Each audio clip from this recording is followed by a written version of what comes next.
From our family to yours, we wish you a ho, ho, ho, happy Christmas season! Christmas is a time filled with magic, and right in the middle of it all is Santa Claus, that jolly guy in the red suit bringing joy and presents to the good boys and girls every year. But have you ever stopped to think, where did our Santa come from? And did Coca-Cola invent him? It is a fascinating story, and the answer might surprise you. Now, for those of you who don't know us, I'm Realtor Scott Garrison. And I'm Realtor Diana Sacoto with ReMax Town & Country, Orlando's #1 real estate company. We've been lucky enough to live and work in this amazing community for over 35 years. And over that time, you hear a lot of interesting stories, and the tale of Santa Claus and Coca-Cola is one that often pops up this time of year. So believe it or not, the real story of Santa Claus goes way back, all the way to the 4th century. We're talking about a Christian bishop named St. Nicholas. He lived in what now is Turkey, and he was famous for his incredible kindness and generosity, especially towards children. Over the centuries, the story of St. Nicholas spread, and he became a symbol of giving, a symbol of the spirit of Christmas in many different cultures. Each country kind of put their own spin on him, giving him different names and even different looks. Fast forward to 1823, a poem was published called A Visit from St. Nicholas. You probably know it is better as 'Twas the night before Christmas. This poem was written by Clement Clark Moore, and it really started to solidify the image of Santa as we recognize today.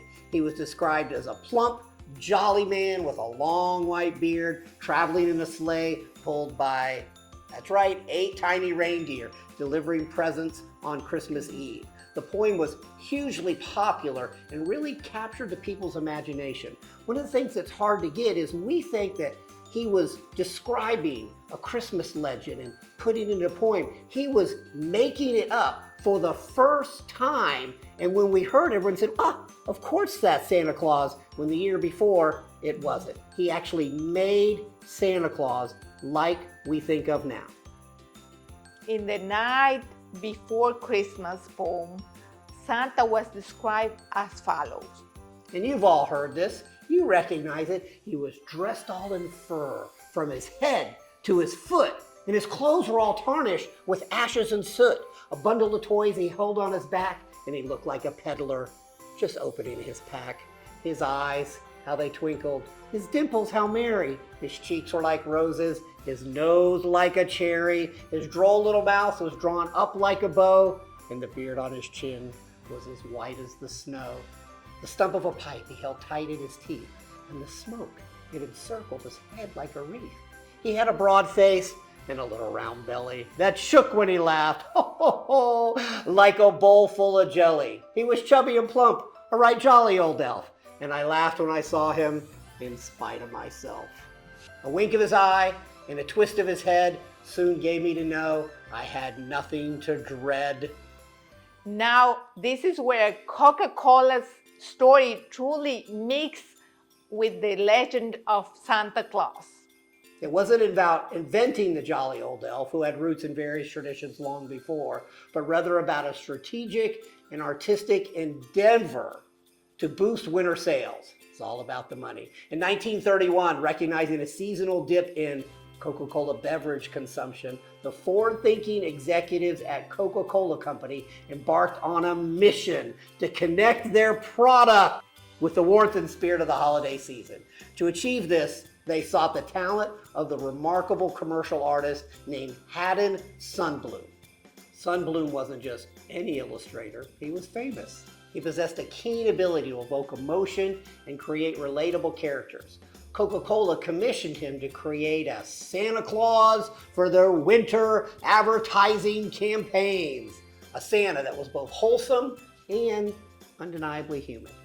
Drawing inspiration from Clement Clark Moore's 1822 poem, A Visit from St. Nicholas, that we just talked about, Sundblom crafted a definitive visual representation of Santa that resonated deeply with the public and continues to shape our perception today. In other words, he looked at everything, including a visit from St. Nick, and he drew pictures and ads of Santa Claus. And as soon as we saw that, again, we said, no, that's Santa Claus. Imagine the impact of Sam Bloom's artwork. He painted Santa not as a stern, angelic figure, but as a round, jovial man with a full snow-white beard that spoke of wisdom and good cheer. His cheeks were rosy and inviting, hinting at good health and laughter with a twinkle in his eye, all while drinking his favorite Coca-Cola. This suggested a playful and knowing spirit. And of course, there was that warm, infectious smile that makes you instantly feel at ease. Significantly, Sam Bloom consistently dressed his Santa in a bright, cheerful red suit, a color that, while associated with Santa before, became forever linked to this friendly depiction and perhaps coincidentally to Coca-Cola's own iconic branding, the red in Coke, the red in Santa. Sam Bloom's Santa Claus was nothing short of a phenomenon. He graced Coca-Cola advertisements year after year, becoming a beloved fixture throughout the 1930s, 1940s, and well beyond, even continue into the mid-1960s. This consistent and heartwarming portrayal, appearing in magazines, on billboards, in print ads, did more than just sell soda. It deeply ingrained this specific image of Santa in the collective consciousness of Americans and around the world, millions and millions of people across the globe. He transformed into the friendly, happy, red-suited Santa that we all recognize and cherish.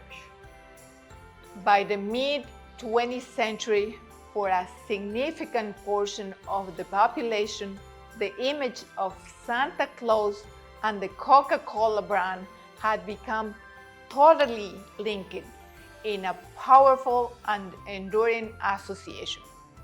So Deanna and I went to Atlanta recently, and I dragged her to the World of Coca-Cola Museum in Olympic Park in Atlanta against her will, where we saw they have a surprisingly small section about Haddon Sundblom and his illustrations of Santa Claus over the years, and that inspired this video. So, did Coca-Cola invent Santa Claus?